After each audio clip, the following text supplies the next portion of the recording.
Hello दोस्तों, मैं हूं Anjana Agarwal. Welcome back to my channel accounts with Anjana. जैसे कि हमने ऑलरेडी 2 वीडियोस कर ली है एनपीओ सीरीज की, यह है तीसरी वीडियो जिसमें कि मैंने जैसे बोला था कि हम लोग फंड बेस्ड अकाउंटिंग के बारे में समझेंगे। ये है हमारी तीसरी सीढ़ी, ठीक है।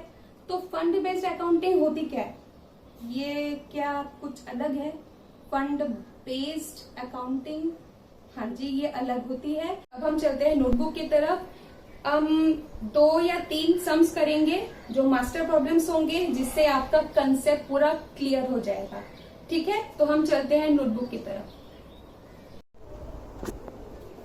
फंड बेस्ड अकाउंटिंग, मान लीजिए कि आपके पास 100 रुपए है, ठीक है, लेकिन आपके ऊपर जिम्मेदारियां ज्यादा है। तो आप क्या करते हैं, आपके जो 100 रुपए हैं उसको आप डिस्ट्रीब्यूट कर रहे हैं। मान लीजिए आपकी पहली जिम्मेदारी बहन की शादी, तो आपने क्या किए, 25 रुपए बहन की शादी का एक अपने अलग से पॉकेट बनाया और उसमें डाल दिया। 25 रुपए आपने डाले हैं अपनी हायर स्टडीज के लिए। आप कह रहे हैं कि नहीं, मैं अभी तो बहुत छोटा हूं, लेकिन मेरी पढ़ाई भी जरूरी है, तो अपनी पढ़ाई के लिए आपने 25 रुपए एलोकेट कर दिए। और आप चाहते हैं कि आपका अपना एक मकान हो, तो आप अपना मकान फंड, मकान के लिए आपने कुछ पैसे निकाल दिए, मान लीजिए 25 रुपए, या उसको हम लोग बिल्डिंग भी बोल सकते हैं। तो क्या बिल्डिंग के लिए आपने 25 रुपए निकाल दिए। इसके अलावा आपके पास कितने बचे, 25 रुपए। तो आपने सोचा कि ये जो 25 रुपए हैं इसको मैं अभी कोई नाम नहीं दूंगा, ये है जनरल, जो और किसी भी काम में कोई भी जरूरत पड़े तो काम आएगा। तो ये हो गया मेरा जनरल। आपने क्या किया, आपके जो पास जो अवेलेबल रिसोर्सेज हैं 100 रुपए के, ठीक है, उसको आपने अलग अलग अलग अलग पॉकेट में डाल दिया। मतलब आपने क्या किया, रेस्ट्रिक्ट कर दिया, रेस्ट्रिक्टेड फंड, आपने उनके फंड बना दिए। फंड मतलब जैसे कि आपने अगर मुझसे शादी करोगी मूवी में देखा होगा, सलमान खान के ऊपर बड़ी जिम्मेदारियां थी, उन्होंने ऐसे ही करके 4-5 पिगी बैंक बनाए थे और अपने जो भी वो कमाते थे उनको वो एलोकेट कर देते थे अलग अलग पिगी बैंक में। जैसे बहन की शादी पिगी बैंक,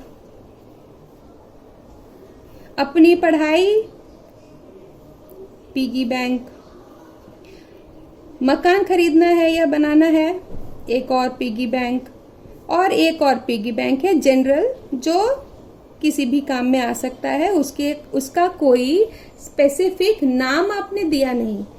तो ये वाला क्या है, अनरिस्ट्रिक्टेड है ना, इस पे कोई रिस्ट्रिक्शन है क्या, कोई रिस्ट्रिक्शन नहीं है। तो ये है अनरिस्ट्रिक्टेड फंड, यानी उसको हम लोग जनरल फंड बोलते हैं, कैपिटल फंड बोल सकते हैं, ठीक है, जिसका कोई नाम नहीं है। और ये तीनों हो गए हैं रेस्ट्रिक्टेड फंड या स्पेसिफिक पर्पस फंड, जो इन कामों के अलावा ये पैसे और किसी काम में नहीं यूज होने चाहिए। तो इसके लिए हमने क्या किया, सबको अलग अलग डिब्बों में डाल दिया, अलग अलग तिजोरी बोलो या अलग अलग पर्स बोलो, अलग अलग पिगी बैंक बोलो। ये तो हुआ आपके अपने पैसे।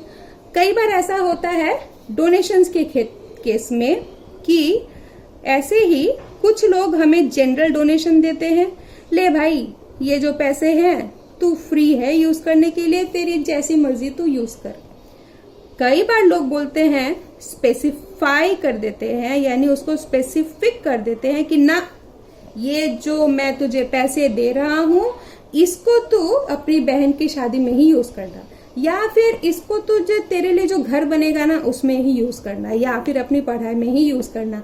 अगर वो लोग ऐसी किसी स्पेसिफिक शर्त के साथ आपको ये डोनेशन देते हैं तो आप क्या करेंगे, वो तो स्पेसिफिक हो गया यानी रिस्ट्रिक्टेड।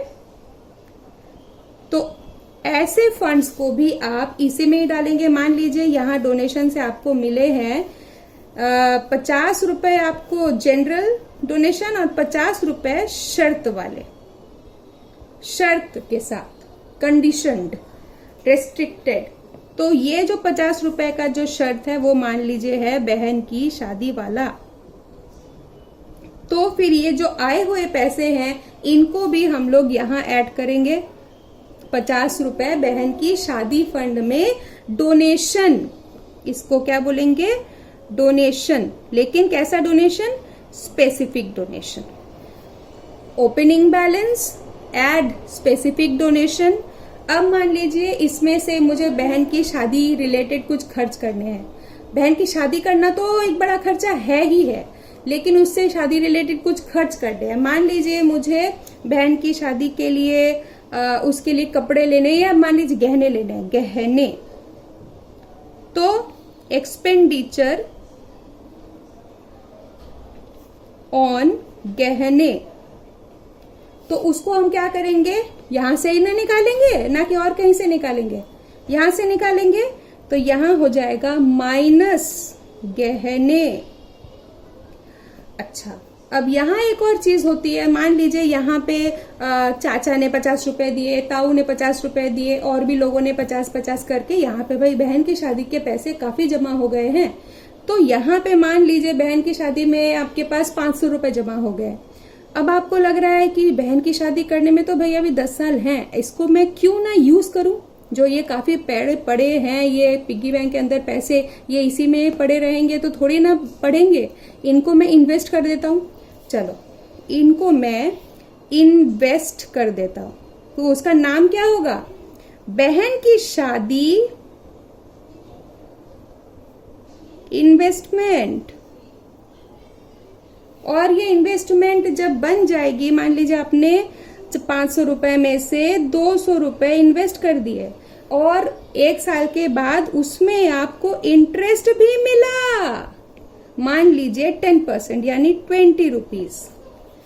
अभी इसको हम अगर बैलेंस शीट में देखें, बैलेंस शीट में यही जो स्पेसिफिक फंड है वो ऐसे दिखता है। मैं ये पूरा एक्सप्लेन करूंगी, आप एक बार ये चीज समझ लीजिए। स्पेसिफिक फंड जैसे बहन की शादी फंड, उसमें ओपनिंग बैलेंस आपके पास जो था ऑलरेडी, स्पेसिफिक डोनेशंस ऐड होगा यानी जो आपके चाचा ने ताऊ ने आपको दिया है। Interest from specific fund investment, आपने जो पैसे यहाँ 200 रुपए जो इन्वेस्ट किए उसमें से जो इंटरेस्ट मिले वो आप यहाँ पे ऐड करेंगे। गहने जो आपने खरीदे हैं वो आप यहाँ से लेस करेंगे, जो बाकी बचा वो होगा आपका स्पेसिफिक फंड इन्वेस्टमेंट, यहाँ आएगा। ठीक है, तो फिर कितना आया, मान लीजिए आपकी ओपनिंग बैलेंस था 25 रुपए, चाचा ने और ताऊ ने और काफी लोगों ने मिलकर के आपको दे दिए हैं 450 रुपए डोनेशन।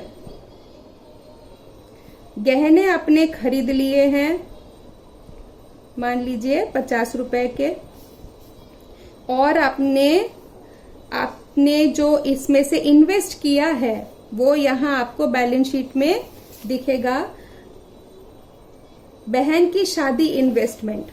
बहन की शादी में आपने 200 रुपए इन्वेस्ट कर दिए हैं एंड उसमें से जो इंटरेस्ट आया है वो भी आप यहाँ लिखेंगे, इंटरेस्ट ऑन इन्वेस्टमेंट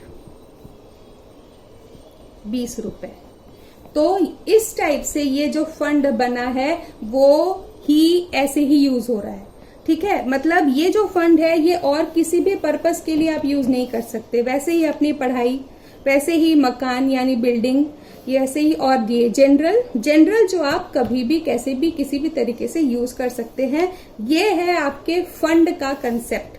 फंड मतलब रेस्ट्रिक्शन, एक शर्त, एक ऐसा अटक गए हैं आप, ऐसे बंद गए हैं कि आप इस फंड को और किसी चीज के लिए यूज नहीं कर सकते। पर बात यह है कि बैलेंस शीट में कब जाएगा और कब नहीं। भाई बात यह है कि फंड जो होते हैं ना वो तो डोनेशन से ही बनते हैं, डोनेशन से ही फंड बनता है, ये चीज आप ध्यान में रखिएगा। फंड क्या होता है? फंड तो वही है ना, पैसे मेरे मैंने उसको एक पर्स में या पिग्गी बैंक में डाला है, ठीक है, तो फंड मैंने बनाया है, मैंने, कंपनी ने, एनपीओ ने वो फंड बनाया है। डोनेशन से ही वो फंड बनते हैं। लेकिन प्रॉब्लम ये है कि मान लीजिए जब आपको डोनेशन मिले तो आपने क्या किया, जो जनरल है उसको आप भेजेंगे इनकम एंड एक्सपेंडिचर में, ये हो गया रेवेन्यू नेचर का, और इसको आप भेजेंगे इनकम एंड एक्सपेंडिचर में। लेकिन जो रेस्ट्रिक्टेड डोनेशंस या रेस्ट्रिक्टेड फंड्स है ना, वो तो फंड है। अब फंड बनते ही उनमें क्या है ना, आ जाता है घमंड। तो ये जो घमंड है, वो घमंड की वजह से उनको जगह भी स्पेशल चाहिए। वो बोलते हैं कि नहीं नहीं, मैं इन रेवेन्यू के साथ मैं नहीं रहूंगा, ये इनकम एंड एक्सपेंडिचर छोटे लोग, इनके साथ मैं नहीं रहूंगा भाई, मुझे घमंड है क्योंकि मेरे साथ एक ब्रांड है, मेरे पास एक टाइटल है। तुम्हारे पास टाइटल है? नहीं है, मेरे पास एक टाइटल है। Sports fund, prize fund, pavilion fund, building fund, higher studies fund, it can be any fund, but if it is fund, there is ghamand, and wherever there is ghamand, they want a place in the balance sheet. समझ में आया? Fund के साथ घमंड आता है। देखो, donation से ही फंड बनता है, यानी अगर आपको कोई डोनेशन मिला जिसके साथ एक नाम जुड़ा है, जैसे donation for building, donation for sports equipment, donation for कुछ भी, डोनेशन फॉर ये, डोनेशन फॉर वो, कुछ भी नाम हो सकता है, मतलब वो स्पेसिफिक है और वो बैलेंस शीट में आएगा। अगर उसके नाम का कोई फंड है तो वो सीधा फंड में जाएगा, और अगर उसके नाम का कोई फंड नहीं है तो वो कैपिटल फंड में ऐड हो जाता है। नहीं, और कई बार हम उसको नॉर्मल यहाँ पे भी ऐसे दिखा सकते हैं कि डोनेशन फॉर बिल्डिंग, जो किसी फंड के अंदर नहीं but liability side of balance sheet में आएगा। मतलब आपके पास अगर एक भारी भरकम टाइटल है, आपके पास एक एक्स्ट्रा भारी भरकम नाम है, तो उस नाम को यूज करो और बैलेंस शीट में अपनी जगह बनाओ, ना कि जनरल बनो और जनरल बन के इनकम एंड एक्सपेंडिचर में अपनी जगह बनाओ। समझ में आया? अगर आपके पास आपके बाप दादा का नाम है sports fund, prize fund, pavilion fund, ऐसा कोई भी भारी भरकम टाइटल आप रखते हो, टाटा, बिरला, अंबानी की तरह, आप और आपके बच्चे मतलब ये जो इंटरेस्ट है, ये जो रिलेटेड एक्सपेंडिचर है, ये जो स्पेसिफिक डोनेशन है, या किसी भी अदर टाइप का कोई भी इनकम है, तो वो सबके साथ तो यही नाम जुड़ गया ना, income from sports, expenditure for sports, donation for sports. तो ये जो स्पोर्ट जुड़ गया आपके साथ, मतलब ये आपके साथ एक टाटा, बिरला, अंबानी जैसा एक टाइटल जुड़ गया है। तो आपके साथ आप तो फंड हो ही हो, आपके साथ आपके बच्चों को भी बैलेंस शीट में जगह मिलेगी। ओके, आपके साथ आपके रिलेटेड जो भी नाम है सबको बैलेंस शीट में जगह मिलेगी। बट अगर आपके पास सिर्फ जनरल है, आप अगर सिर्फ जनरल हो तो भाई आपकी कोई औकात नहीं है, आप जाओ और इनकम एंड एक्सपेंडिचर में रहो। जैसे कि ये डोनेशन जो जनरल है, भाई तुम मेरे पास मत आओ, तुम जनरल हो, जनरल, मैं स्पेसिफिक हूं, स्पेसिफिक, तो मैं जाऊंगा बैलेंस शीट में, तुम जाओगे इनकम एंड एक्सपेंडिचर में। यही सेम किस्सा होता है ग्रांट के साथ, डोनेशन एंड ग्रांट, अगर वो स्पेसिफिक है तो वो जाएगा बैलेंस शीट में, अगर फंड है तो फंड में, अदरवाइज ऐसे ही लायबिलिटी साइड में उसका नाम लिखा जाएगा। एंड कई बार हम लोग कैपिटल में भी ऐड करते हैं, यानी कैपिटल फंड में। और अगर आप जनरल हो, आपके पास कोई भारी भरकम टाइटल नहीं है किसी का, तो फिर आप इनकम एंड एक्सपेंडिचर में ही जगह खोजो, आपको और कहीं जगह नहीं मिल सकती। ठीक है, अब है ना, आप लोग ये बैलेंस शीट का जो फॉर्मेट है इसको जल्दी से अपनी कॉपी में उतार लीजिए। क्योंकि ये फंड बेस्ड अकाउंटिंग का बैलेंस शीट है। ये आपने कभी पहले नहीं देखा है जिंदगी में, क्योंकि ये जो हम लोग बैलेंस शीट देखते हैं ना नॉर्मली, जो कि हम लोग सोल प्रोप्राइटरशिप या फिर पार्टनरशिप या कंपनीज बैलेंस शीट में देखते हैं, उससे बिल्कुल डिफरेंट है। क्योंकि ये फंड बेस्ड अकाउंटिंग का बैलेंस शीट है, जिसमें कि फंड को एक स्पेशल पोजीशन मिलती है। यहाँ पे स्पेसिफिक फंड मिलेगा आपको, यहाँ कैपिटल फंड मिलेगा, यहाँ पे कैपिटल नहीं मिलेगा, रिजर्व एंड सरप्लस नहीं मिलेगा, यहाँ फंड मिलेगा। यहाँ पे कॉमन नाम जो होता है वो सिर्फ करंट लाइबिलिटीज के नाम पे और करंट एसेट के नाम पे, फिक्स्ड एसेट के नाम पे आपको ये 3 आइटम है जो आपको नॉर्मल बैलेंस शीट से थोड़े कॉमन मिलेंगे। अदरवाइज यहाँ सब जगह थोड़े अलग अलग नाम के ही आइटम्स मिलेंगे। यहाँ पे इन्वेस्टमेंट जो है ना, वो भी आपको स्पेसिफिक फंड इन्वेस्टमेंट, जो ये स्पेसिफिक फंड है उसका अगर कोई इन्वेस्टमेंट किया हुआ है तो वो यहाँ पे मिलेगा। अगर जो ये स्पेसिफिक फंड है उससे अगर कोई कैपिटल इन्वेस्टमेंट किया हुआ है, जैसे कि बिल्डिंग बन रहा है, जैसे अगर यहाँ पे है बिल्डिंग फंड, तो यहाँ पे बिल्डिंग फंड अगर बिल्डिंग बन रही है, इन्वेस्टमेंट की बात नहीं कर रही, बिल्डिंग बन रही है, इन प्रोग्रेस है, या पेविलियन बन रही है, इन प्रोग्रेस है, या स्विमिंग पूल बन रहा है, इन प्रोग्रेस है, तो वो यहाँ पे आएगा। उसकी अकाउंटिंग हम लोग एक सम करके सीखेंगे। आप जल्दी से इस फंड बेस्ड अकाउंटिंग के बैलेंस शीट को अपनी कॉपी में उतार लो। इसके बाद हम 2-3 सम्स करेंगे जिससे कि पूरा कंसेप्ट हमारे लिए क्लियर हो जाए। ठीक है,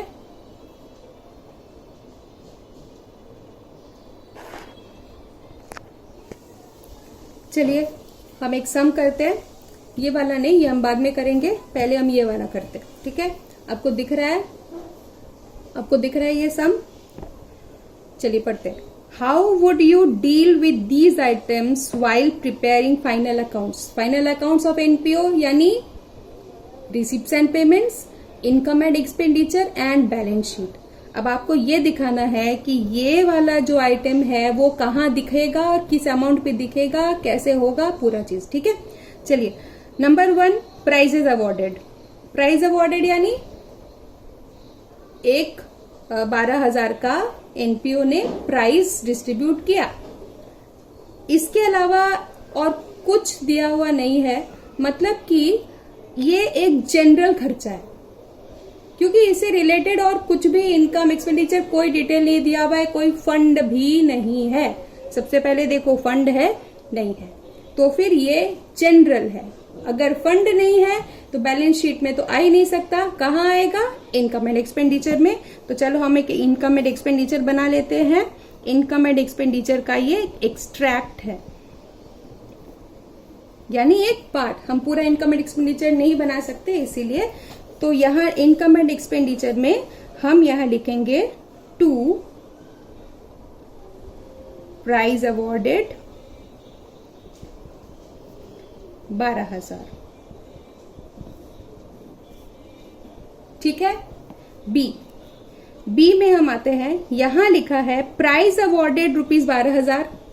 ठीक है, सेम अमाउंट है, लेकिन इसके साथ क्या है कि ये जो प्राइज अवॉर्डेड है इसके लिए हमारे पास एक फंड था, prize fund opening 25,000, donation receive for prize distribution 10,000। भाई हमारे पास माई बाप हैं, अब हम कुछ नहीं सोचेंगे, जैसे ही फंड दिखा कूद पड़ो बैलेंस शीट में। फंड मतलब अब हम बैलेंस शीट छोड़ के और कहीं नहीं जाएंगे। अभी हम लावारिस थे, बट अब हमारे पास माई बाप हैं, बैलेंस शीट में हमको जगह मिलेगी। चलो बैलेंस शीट बनाते हैं। बैलेंस शीट एक्सट्रैक्ट, यहाँ पे हम बनाएंगे प्राइज अवॉर्डेड 12,000। पहले तो हम प्राइज फंड लिखेंगे, ओपनिंग बैलेंस, प्राइज फंड कितना अमाउंट है? 25,000। इसमें हम लेस करेंगे प्राइज अवॉर्डेड। प्राइज अवॉर्डेड मतलब क्या कि प्राइज फंड में जो पैसे मुझे रखे हुए हैं वो मुझे प्राइज डिस्ट्रीब्यूशन करने के लिए तो यूज करने हैं, तो मैंने उसमें से कुछ प्राइज अवार्ड कर दिए। Prize awarded 12,000। ठीक है, और donation receive for prize distribution ₹10,000। तो पहले मेरे पास ओपनिंग में 25,000 थे, फिर किसी ने दया करके मुझे प्राइज डिस्ट्रीब्यूशन के लिए और भी डोनेशन दे डाला, तो मैं क्या करूंगी, डोनेशन रिसीव्ड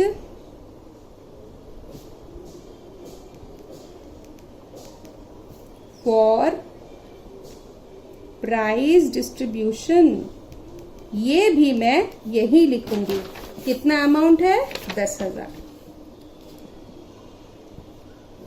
तो हमारा क्लोजिंग बैलेंस कितना आ रहा है, 23,000।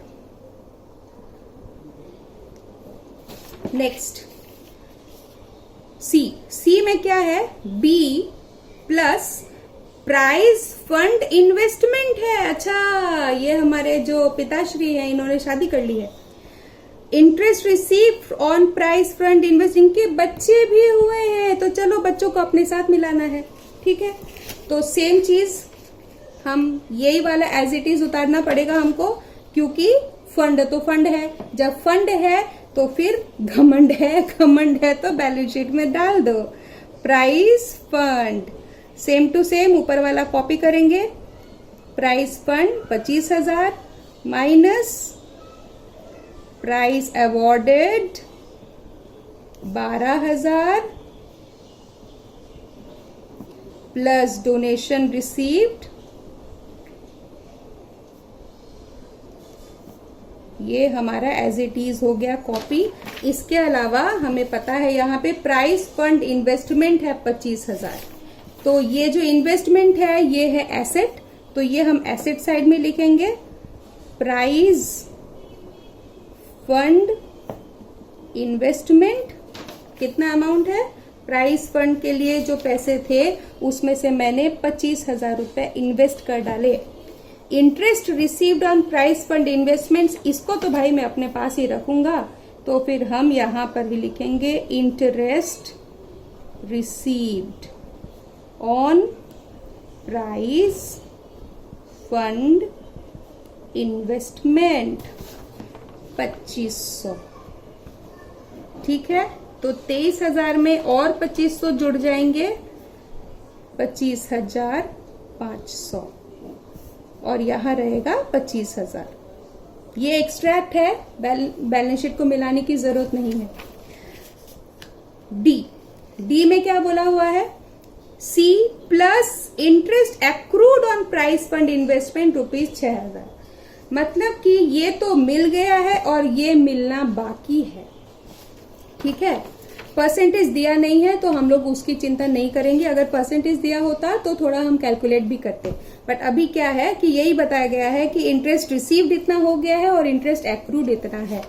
तो अगर हम यहाँ पे ही बनाएं, पूरा कॉपी नहीं करते हैं, इसी में ही कर लेते हैं डी को भी, ठीक है। यहाँ पे हम लोग डी इंक्लूड कर लेते हैं। तो यहाँ पे क्या करेंगे, प्राइस फंड इन्वेस्टमेंट 25,000, जैसे नॉर्मल बैलेंस शीट में होता है ना, अक्रूड इन्वेस्टमेंट वो एक एसेट के तौर पे आता है, तो यहाँ पे भी हम लोग करेंगे एक्रूड इंटरेस्ट ऑन इन्वेस्टमेंट 6,000, और यहां भी हम ऐड करेंगे accrued interest on investment 6,000। Total आ जाएगा हमारा, और 6,000 बढ़ के 31,500।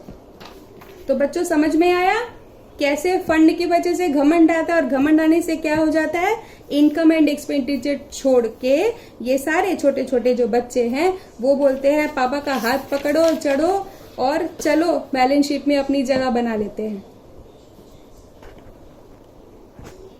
अब हम ये वाला सम देखते हैं, इसमें क्या है, price fund ₹10,000, interest on price fund investment ₹1,000, price paid ₹2,000, price fund investment ₹8,000, what will be it's treatment. यहाँ 4 ऑप्शन दिए हुए हैं। इस टाइप के क्वेश्चन आपके 1 मार्क क्वेश्चन में आ सकते हैं। आपके अभी जो नया सिलेबस आपका आया है ना, उसमें एमसीक्यू क्वेश्चंस में ऐसे 4 ऑप्शन दिए हुए हो सकते हैं।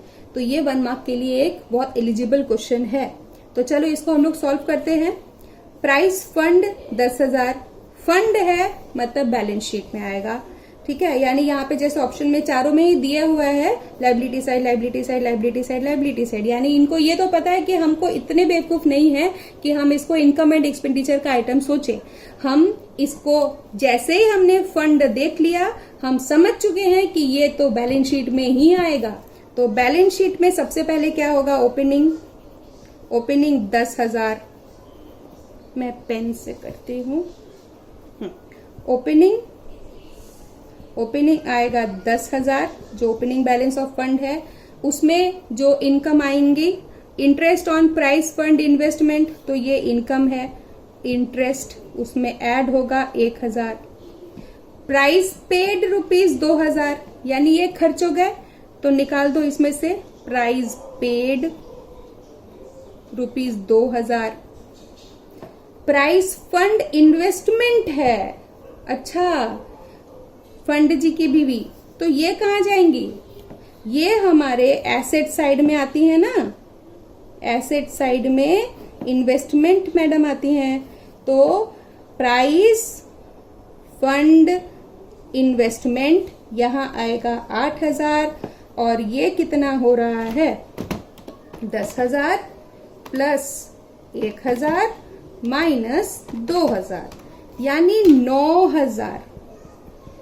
तो ये हो गया हमारा फंड का क्लोजिंग बैलेंस जो बैलेंस शीट में आएगा, और इन्वेस्टमेंट आएगा 9,000, यानी आंसर, सही आंसर है डी, यानी 4 number, sorry, ₹9,000 on liability side, ₹8,000 on asset side.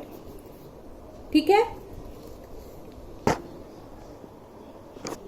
Next जो सम हम करने जा रहे हैं, ये जो सम हमने ऑलरेडी किए हैं, जो प्रॉब्लम सम्स हमने ऑलरेडी किए हैं, उसमें अगर आपने ध्यान दिया हो तो ये जो सारे खर्चे हैं वो रेवेन्यू नेचर के हैं, जैसे कि प्राइज अवॉर्डेड या फिर डोनेशन रिसीव वगैरह, ये आई मीन डोनेशन रिसीव नहीं, लेकिन जो भी इस टाइप के खर्चे होते हैं जो कि रेवेन्यू नेचर के। मान लीजिए कि अगर आपके पास कोई बिल्डिंग फंड हो या पैविलियन फंड हो जिससे कि हमें कंस्ट्रक्शन करनी है, स्विमिंग पूल फंड हो, तो फिर उसका अकाउंटिंग में थोड़ा सा डिफरेंस है। ये सम देखते हैं, यहाँ क्या लिखा है, expenditure on construction of pavilion ₹6 lakh, expenditure on construction of pavilion, यानी पैविलियन बनाने में 6 लाख रुपए का खर्च हो चुका है। The construction work is in progress, अभी भी प्रोग्रेस में है, बट नॉट येट कंप्लीटेड, अभी भी वर्क इन प्रोग्रेस है पैविलियन के लिए। लेकिन भाई हमारे पास फंड है 8 लाख, उसी में से खर्च हो रहा है। डोनेशन फॉर पैविलियन, हमें कुछ पैसे और मिल गए भाई, हमारे पिगी बैंक में हमें 10 लाख रुपए और मिले हैं। कैपिटल फंड वो अलग है, जो नॉर्मल हमारा कैपिटल फंड होता है वैसे है। तो चलो हम इसको शुरू करते हैं। पहले हमारा आएगा कैपिटल फंड। कैपिटल फंड कितना अमाउंट है, 20 लाख। पैविलियन फंड हम बनाएंगे,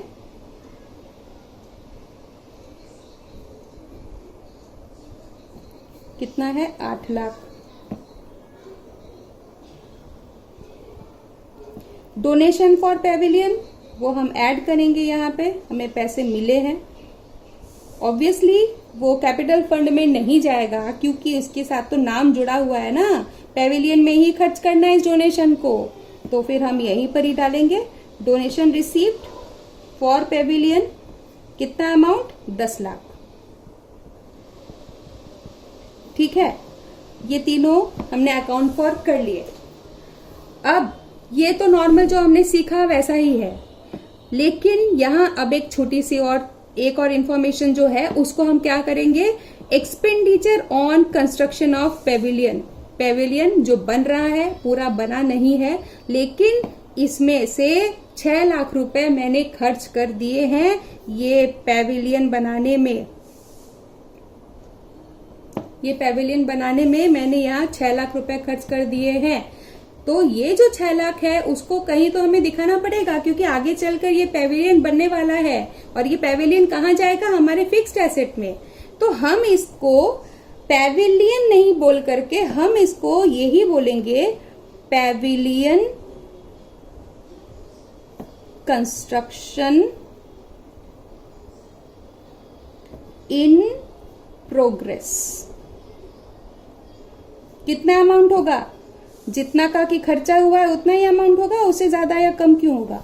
इसका मतलब अभी ये प्रोग्रेस में है, उतने रुपए को हमने कैपिटलाइज कर दिया, 6 लाख रुपए। अब जब हमने ये कैपिटलाइज कर दिया है तो हमें एक छोटी सी चीज और करनी है।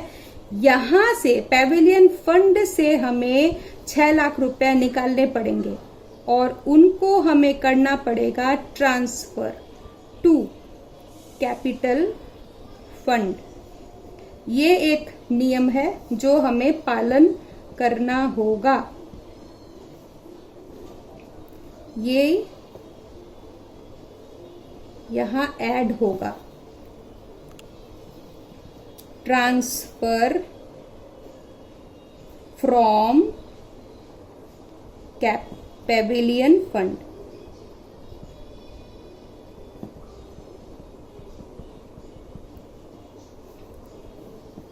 यहां आएगा 26 लाख, यहां आएगा 8, 18 माइनस 6, 12 लाख, यहां आएगा 6 lakh. Any expenditure of capital nature out of specific fund, example expenditure on construction of Pavilion out of Pavilion fund is shown on the asset side.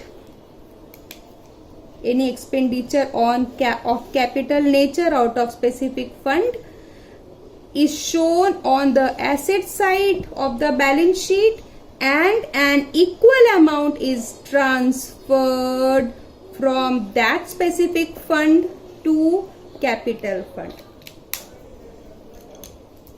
समझ में आया? नॉर्मल आप जो कर रहे थे उसके अलावा जब आप कोई कैपिटल एक्सपेंडिचर का एक आपको इंफॉर्मेशन दिया जाएगा, जैसे कि ये इन प्रोग्रेस है, तो इसको जब हम कैपिटलाइज करते हैं तो उतना फंड पेविलियन फंड से निकल के कैपिटल फंड में जुड़ जाता है। पेविलियन फंड से निकालना तो होगा ना, क्योंकि 6 लाख रुपए तो आपने यूज कर लिए, तो ये 6 लाख रुपए निकल गए, पर ये 6 लाख रुपए निकल के हमें कैपिटल फंड में ऐड करने होंगे। ठीक है, यही वाला जो चीज है जो हमने अभी किया है, वो ये दोनों प्रकार के चीजें हम अपने बैलेंस शीट में कैसे रिफ्लेक्ट करते हैं, ये देखिए। कैपिटल फंड या जनरल फंड ओपनिंग बैलेंस, उसमें जो सरप्लस या डेफिसिट आता है out of income and expenditure account, और जैसे अभी हमने बिल्डिंग या पेविलियन या swimming pool etcetera under construction को कैपिटलाइज किया है, उतना अमाउंट यहां से निकलेगा और ये अमाउंट चला जाएगा कैपिटल फंड में ऐड होने, ट्रांसफर टू नहीं, transfer from a specific fund. ठीक है, ये हो गया हमारा कैपिटल फंड। स्पेसिफिक फंड जैसे sports fund, prize fund, pavilion fund, swimming pool fund, कोई भी तरह का फंड, दुर्गा पूजा फंड, कोई भी तरह का फंड हो सकता है, यानी हमारा एक स्पेशल वॉलेट, यानी एक special piggy bank. Opening balance, कुछ भी आए इसमें आएगा, कुछ भी इंटरेस्ट आए, इनकम आए इसमें आएगा, कोई खर्चा होगा इसमें से जाएगा। जब भाई हमारे बाप दादा हैं, हम और कहीं पे क्यों जाएंगे और किसी अकाउंट से क्यों चिपकेंगे, हम इसी से चिपके रहेंगे। सही। करंट लायबिलिटीज जैसे कि outstanding expenses, subscription received in advance, subscription वाला पोर्शन जब हम करेंगे तो ये चीज भी आपको क्लियर हो जाएगी। नेक्स्ट वीडियो को आप ध्यान से देखिएगा, उसमें हम सब्सक्रिप्शन अकाउंट को अच्छे से डिस्कस करेंगे। फिक्स्ड एसेट में ओपनिंग बैलेंस लेस डेप्रिसिएशन, यहाँ पे इनकी फिक्स्ड एसेट्स में कुछ भी हो सकता है जो नॉर्मल फिक्स्ड एसेट में होता है, जैसे कि बिल्डिंग, फर्नीचर, बुक्स को ये लोग फिक्स्ड एसेट मानते हैं एनपीओज में। स्पोर्ट्स इक्विपमेंट जैसे कि कोई क्लब है तो उसके लिए फुटबॉल का कोर्ट या फिर जो बैडमिंटन के लिए जो यूज होता है नेट वगैरह, बॉल्स, ये सारी चीजें स्पोर्ट्स इक्विपमेंट फिक्स्ड एसेट में आती हैं। बिल्डिंग, फर्नीचर, ये सब तो है ही। बिल्डिंग, पेविलियन ये हमने डिस्कस कर लिया। स्पेसिफिक फंड इन्वेस्टमेंट वो हमने डिस्कस कर लिया। करंट एसेट भी आ सकता है जैसे कि आउटस्टैंडिंग सब्सक्रिप्शन, ये भी हम लोग नेक्स्ट वीडियो में डिस्कस करेंगे। Prepaid expenses. ठीक है। चलिए इससे रिलेटेड एक और सम कर लेते हैं जो कि एक्चुअली मास्टर प्रॉब्लम है। इसके बाद फंड बेस्ड अकाउंटिंग में आपको कितना भी भारी भरकम सम दे दिया जाए आप आसानी से सॉल्व कर लोगे। इस सम के मुकाबले और कोई सम नहीं। देखिए पहले इसको डिस्कस करते हैं। स्पोर्ट्स फंड एज ऑन 1/4/18 यानी कि ओपनिंग बैलेंस स्पोर्ट्स फंड है, ठीक है। स्पोर्ट्स फंड है मतलब बैलेंस शीट आइटम कंफर्म हो गया हमारे लिए। स्पोर्ट्स फंड इन्वेस्टमेंट, ठीक है भाई, इनकी बीवी है, शादी किया हुआ है, तो वो तो हमारे पास वो तो जाएंगे बैलेंस शीट पे, कोई दिक्कत नहीं है। इंटरेस्ट ऑन स्पोर्ट्स फंड, अरे भाई छोटे छोटे बच्चे हैं तो ये भी उन्हीं में जाएंगे ना। डोनेशन फॉर स्पोर्ट्स फंड, ये भी उनके साथ ही चिपक जाएंगे भाई। सब्सक्रिप्शन, कोई नाम नहीं है। सब्सक्रिप्शन एक रेवेन्यू आइटम है क्योंकि ये रिकरिंग नेचर का है, तो ये हमारा इनकम एंड एक्सपेंडिचर आइटम है। डोनेशन, जब तक कोई नाम नहीं जुड़ता, कोई टाइटल, कोई फंड यानी घमंड नहीं जुड़ता, हम इनको जनरल ही मानेंगे और जनरल की जगह कहाँ है? इनकम एंड एक्सपेंडिचर में, ठीक है। स्पोर्ट्स प्राइज अवॉर्डेड, तो यहाँ पे जो स्पोर्ट्स फंड है तो भाई उसी में ही जाएंगे ना ये भी। एक्सपेंसेस और स्पोर्ट्स फंड, फिर वही चीज भाई, उनके पास इनका नाम जुड़ा है। टाटा, अंबानी जैसे है, जैसे ये अंबानी फंड, अभी Ambani fund investment, Ambani fund interest, donation for Ambani fund, Ambani fund awarded, prizes awarded, जो भी, मतलब उनके साथ जिसके साथ भी ये स्पोर्ट्स वर्ड जुड़ा रहेगा वो सब इनके साथ चिपक जाएंगे, सीधी सी बात, ठीक है। अब आया बेचारा जनरल फंड। जनरल है मतलब ये हमारा है तो फंड, जनरल तो है पर है भाई फंड। ये क्या है? हमारा कैपिटल, यानी कैपिटल फंड। तो ये भी क्योंकि फंड है तो ये बैलेंस शीट में जाएगा। जनरल फंड इन्वेस्टमेंट, तो ये भाई फंड के साथ जाएगी, ये भी बैलेंस शीट में जाएगी, ये भी बैलेंस शीट का ही आइटम है। Interest on general fund investment, ये मेरे प्यारे प्यारे बच्चों, यहाँ पे आपका एक बल्ब मैं बना दे रही हूँ क्योंकि ये आपको ध्यान में रखने की बात है। Interest on general fund investment का treatment interest on sports fund investment की तरह नहीं होगा। जैसे ये अपने पापा का हाथ पकड़ के बैलेंस शीट में राज दरबार में जाके बैठ जा रहे हैं, वैसे ही जनरल फंड इन्वेस्टमेंट को, क्योंकि उनके पापा जनरल कोटा के हैं, उनको इतनी मानियत नहीं दे सकते। भाई इन्वेस्टमेंट तो फिक्स्ड एसेट बन गया है तो वो तो उसके साथ भाई जाएंगे ही बैलेंस शीट में, लेकिन उनके जो बच्चे हैं ना, जैसे कि interest on general fund investment, इनकी औकात तो भाई इनकम एंड एक्सपेंडिचर वाले ही रहेगी। ओके, समझा डिफरेंस? पार्शियलिटी होती है, कोई उपाय नहीं है तो है। स्पोर्ट्स फंड एक अलग एक रुतबा लेके घूमता है। जनरल भाई क्या करे किस्मत। जनरल फंड इन्वेस्टमेंट को इनकम एंड एक्सपेंडिचर में रेवेन्यू आइटम के साथ ही रहना होगा। मैच एक्सपेंसेस, देखते हैं फंड है कि नहीं। मैच फंड, बस हो गया। जैसे ही मैच के साथ एक फंड हो गया, ये भी भाई सेम कैटेगरी में आ गया। Sports fund, match fund, donation for match fund, proceeds from sale of match tickets, भाई सब बैलेंस शीट है ना। बैलेंस शीट या रेवेन्यू? बैलेंस शीट ना, इसलिए चलो अब बना लेते हैं। अब तो आपके लिए सरल है, आपको इजी लग रहा होगा कि नहीं। स्टार्ट करते हैं स्पोर्ट्स फंड से। Sports fund as on 1/4/18 10 lakh. थोड़ा टाइम बचे इसलिए मैंने ये छोटे छोटे जो नाम है ये लिख लिए थे। स्पोर्ट्स फंड ओपनिंग बैलेंस कितना था? 10 lakh. Next sports fund investment, वो भी 10 लाख। तो भाई इनको भी यहाँ ये आएंगे, यहाँ स्पोर्ट्स फंड इन्वेस्टमेंट, ये भी 10 लाख है। ये हो गया, ये हो गया। नेक्स्ट है interest on sports fund investment, ये क्या है? इनकम है तो ऐड करेंगे। Interest on sports fund investment, मैं शॉर्ट में लिख रही क्योंकि यहाँ जगह की थोड़ी सी कमी है, 1 लाख। फिर है डोनेशन फॉर स्पोर्ट्स फंड, यानी डोनेशन मिला, वो भी इनकम हो गया ना। Specific donation, donation for sports fund investment 4 lakh, तो ये भी इसी बटुए में जाएगा, यानी इसी पिगी बैंक में जाके खड़ा हो जाएगा। सब्सक्रिप्शन जैसे हमने पहले ही देखा, एक्सपेंडिचर एंड इनकम कहाँ आएगा? सब्सक्रिप्शन इनकम में। तो by subscription amount 1 lakh. Donation, कैसा डोनेशन? जनरल। अगर कुछ ना बोला हुआ तो हम लोग उसको जनरल ही मानेंगे। ये भी इनकम है हमारा, तो बाई डोनेशन जनरल डोनेशन। वैसे ये नहीं लिखने से भी चलता है, बट लिख दो क्योंकि ऑलरेडी काफी सारे डोनेशंस हैं, तो कोई दिक्कत नहीं है अगर हम लिख दें तो। स्पोर्ट्स प्राइज अवॉर्डेड, यानी खर्च किए हैं कितने रुपए? 3 लाख।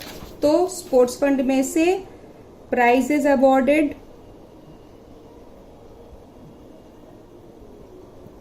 3 लाख रुपए मैंने इस फंड में से निकाल के खर्च किए हैं। ये हो गया, ये हो गया। Expenses on sports event 1 lakh, ये भी एक्सपेंडिचर किया है मैंने स्पोर्ट्स इवेंट पे 1 लाख, तो ये भी एक तरह का एक्सपेंडिचर है जो यहीं पर ही आएगा। ठीक है। जनरल फंड यानी कैपिटल फंड 20 लाख रुपए, जनरल फंड 20 लाख रुपए जनरल फंड हो गए। उसके बाद general fund investment 20 lakh, general fund investment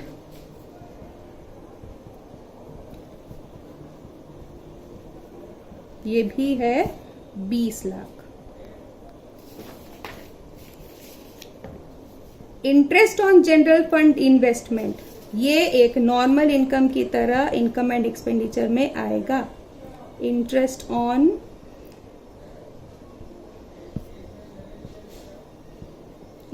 on general fund investment 2 lakh. ठीक है। मैच एक्सपेंसेस, मैच फंड, पहले मैच फंड लिख लेते हैं। Match fund opening balance 1,70,000। Match expenses, इसमें से एक्सपेंडिचर हो गए, मैच खेलने के लिए हमने खर्च किए हैं। Match expenses 3 lakh. जब एक्स्ट्रा खर्चा हुआ है मतलब आया भी होगा। डोनेशन मिले हैं हमको 90,000 प्लस डोनेशन हमको 90,000 मिले हैं, और proceed from sale of match tickets हमें 30,000 मिले हैं, तो ये भी हमें मिले हैं। Proceeds from sale of match tickets कितना मिला है हमें? 30,000।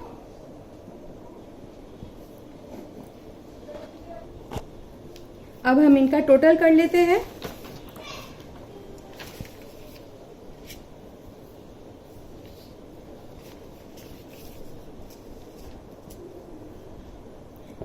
यहाँ पे जो टोटल आ रहा है, क्योंकि ये एक एक्सट्रैक्ट है तो हम इसका टोटल तो आपके लिए निकाल ले रहे हैं, पर ये हमें शो करना जरूरी नहीं है। वैसे हम इसे एज एन एक्सट्रैक्ट यहाँ पे एज इट इज ही छोड़ भी सकते हैं, बट ठीक है, अभी हमने उठा लिया है हमारा औजार।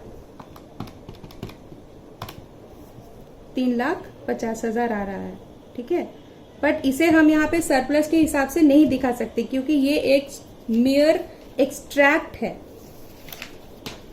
General fund 20 lakh. ठीक है। स्पोर्ट्स फंड कितना आ रहा है? 10।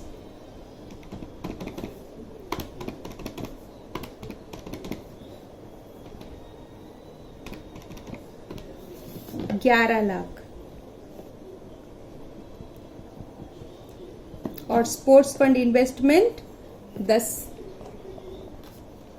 10 lakh, general fund investment 20 lakh, match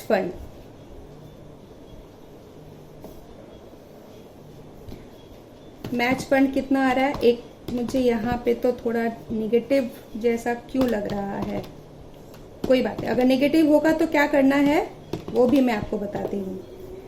तो मैंने सही समझा, यहाँ पे आ रहा है 10,000 रुपए नेगेटिव बैलेंस, यानी कि एक्सपेंडिचर जो है वो 10,000 रुपए इनकम से ज्यादा है। तो हम यहाँ पे क्या करेंगे, हम यहाँ पे बाहर में लिखेंगे नील। जो 10,000 है इसका मतलब कि जो हमारे पास जितना पैसा था उससे ज्यादा खर्च हो गया है। कितना ज्यादा? 10,000। तो वो जो 10,000 है इसे हम इनकम एंड एक्सपेंडिचर में डेबिट करेंगे। टू मैच एक्सपेंसेस 10,000, और हमें इसके साथ एक नोट देना होगा, मैंडेटरी एक नोट हमें एग्जाम के पॉइंट ऑफ व्यू से देना होगा। बच्चे सब साथ में लिखेंगे, match expenses are 3 lakhs, whereas 2,90,000 are the sources or sources of revenue, because of which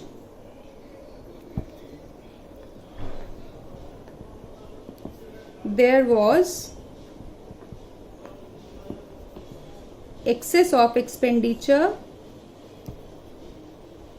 of 10,000, which has to be debited to income and expenditure account.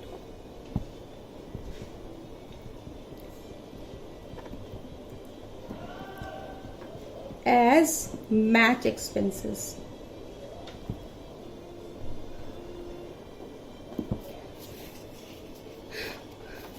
तो आपको ये समझ में आया? इसके बाद मुझे नहीं लगता कि आपको और किसी भी चीज की मीन फंड बेस्ड अकाउंटिंग में जरूरत पड़ेगी, क्योंकि इतना काफी है आपके समझने के लिए। इसके बाद वाला जो वीडियो होगा उसमें हम सब्सक्रिप्शंस एंड जो रिमेनिंग आइटम्स है उसके बारे में डिस्कस करेंगे। सो कीप ट्यून्ड एंड अगर आपको इसमें कुछ समझ में नहीं आया हो या कुछ अच्छा लगा हो या नहीं लगा हो, आप मेरे कमेंट सेक्शन में जाके लिखिए या मुझे व्हाट्सएप पे आप मुझे मैसेज कर सकते हैं, मेरा नंबर दिया हुआ है। आप be in touch. Okay, thank you so much, bye.